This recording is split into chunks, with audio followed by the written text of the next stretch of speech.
प्रदेश आजीविका मिशन को लेकर के बहुत बड़ी अपडेट आई हुई है। समूह में जुड़ी सभी दीदियों के लिए यह अपडेट जानना बहुत जरूरी है।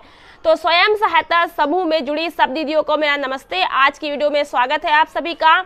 उत्तर प्रदेश के आजीविका मिशन के तहत बनने वाले स्वयं सहायता समूह में जैसा कि आप सभी को पता है कि फंड सरकार की तरफ से दिया जाता है। वो फंड अलग अलग प्रकार का होता है। एसआरएफ, आरएफ, सीआईएफ, अलग अलग प्रकार का सरकारी फंड सरकार समूहों में देती है, जो कि प्रत्येक समूह को अलग अलग राशि निश्चित है और वो राशि दी जाती है।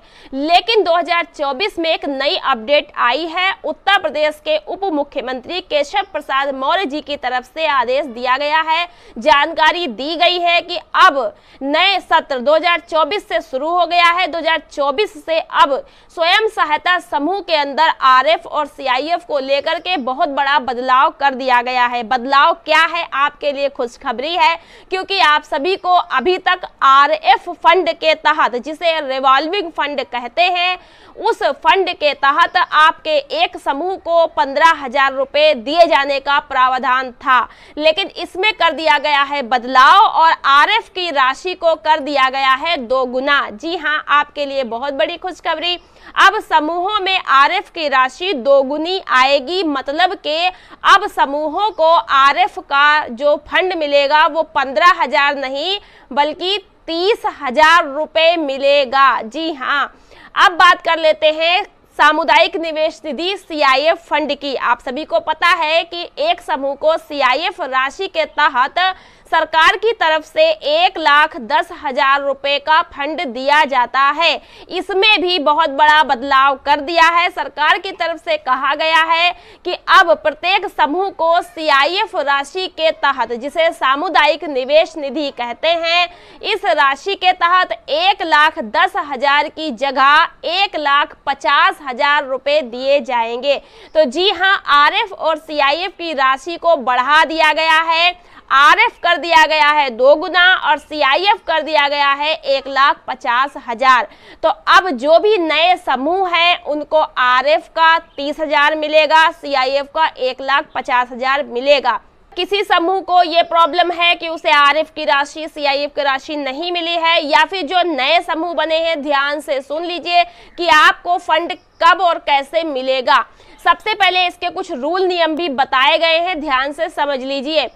अगर आपके समूह का गठन हुआ है तो गठन से लेकर के 3 महीने के बाद आपके समूह की ग्रेडिंग करी जाएगी।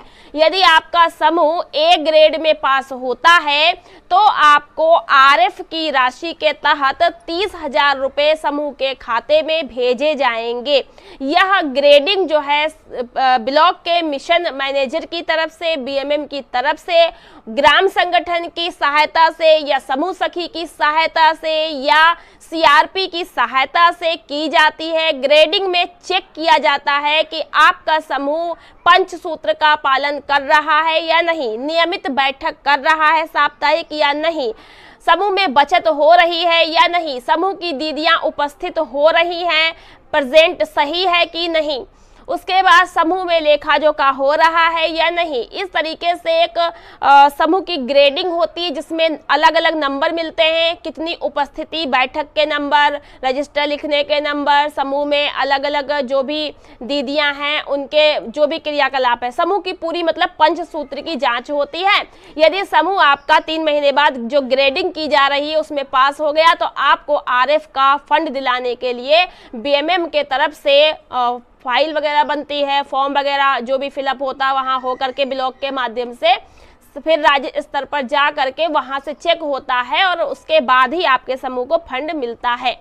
उसके बाद सीआईएफ का फंड मिलने के लिए फिर 6 महीने बाद, समूह के गठन से 6 महीने बाद फिर समूह की ग्रेडिंग होती है और इस बार फिर देखा जाता है समूह के पंचसूत्र का पालन हो रहा है या नहीं। 15,000 जो पहले आपको मिलता था अब 30,000 मिलेगा आरएफ। तो आरएफ का जो पैसा मिला है उसका क्या किया, वो टाइमली जो है समूह में लेन देन चल रहा है, दिया गया, वापसी हुआ, ब्याज आया कि नहीं आया, समूह लाभ में हानि में जो भी है चेक होता है ग्रेडिंग होती है। ग्रेडिंग में आपका समूह अगर पास हो जाता है तो उसके बाद फिर आपको सीआईएफ फंड दिलाने की तैयारी की जाती है बीएमएम की तरफ से, फिर लिखा पढ़ी करके और फिर आपके समूह में सीआईएफ की राशि आ पाती है। तो ये तो आपको जानकारी मिल गई कि समूह में आरएफ और सीआईएफ की राशि को बढ़ा दिया गया है उत्तर प्रदेश आजीविका मिशन के अंदर।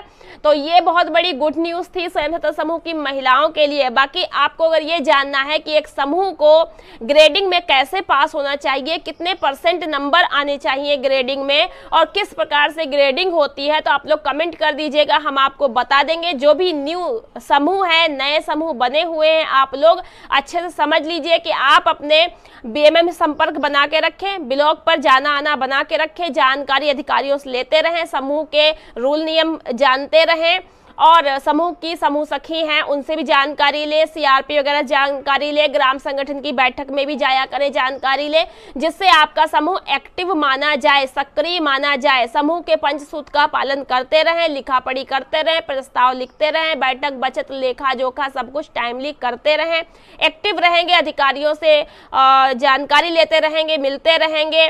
तो उससे क्या होगा कि आपके समूह की जानकारी ब्लॉक तक पहुंचती रहेगी, समूह आपका एक्टिव और सक्रिय रहेगा, तो आपको बेनिफिट जल्दी मिल पाएगा। उम्मीद करते हैं इस वीडियो से आपको नई अपडेट के बारे में जानकारी मिल गई होगी।